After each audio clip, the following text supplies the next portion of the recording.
'Twas the night before Yuletide, and all through the glen not a creature was stirring, not a fox, not a hen. A mantle of snow shone brightly that night, as it lay on the ground reflecting moonlight. The fairies were nestled all snug in their trees, unmindful of flurries and a chilly north breeze. The elves and the gnomes were down in their burrows, sleeping like babes in their soft earthen furrows. When lo, the earth moved with a thunderous quake, causing chairs to fall over and dishes to break. The little folks scrambled to get on their feet, then raced to the river where they usually meet. What happened, they wondered, they questioned, they probed, as they shivered in nightclothes, some bare-armed, some robed.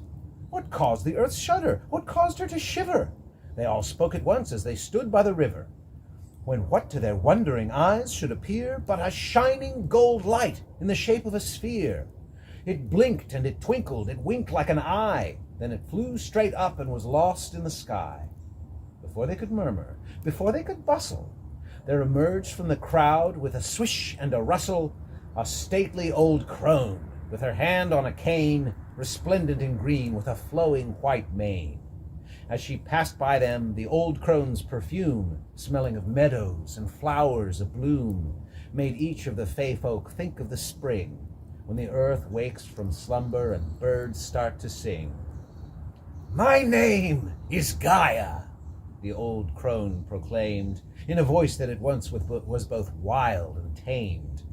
"I've come to remind you, for you seem to forget, that Yule is the time of rebirth, and yet I see no hearth fires, hear no music, no bells.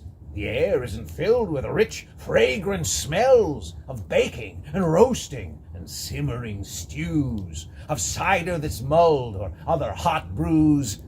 There aren't any children at play in the snow, or houses lit up by candles aglow. Have you forgotten, my children, the fun of celebrating the rebirth of the sun?" She looked at the fey folk, her eyes going round, as they shuffled their feet and stared at the ground. Then she smiled the smile that brings light to the day. "Come, my children," she said, "let's play." They gathered the mistletoe, gathered the holly, threw off the drab, and drew on the jolly.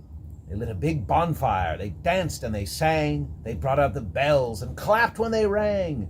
They strung lights on the trees and bows, oh so merry, in colors of cranberry, bayberry, cherry.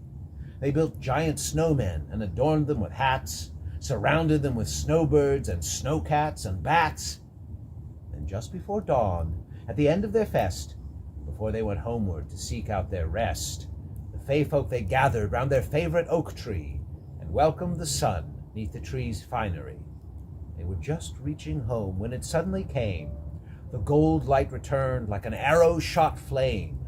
It lit on the treetop where they could see from afar. The golden-like sphere turned into a star. The old crone just smiled at the beautiful sight. "Happy Yuletide, my children," she whispered. "Good night." By CC Williford.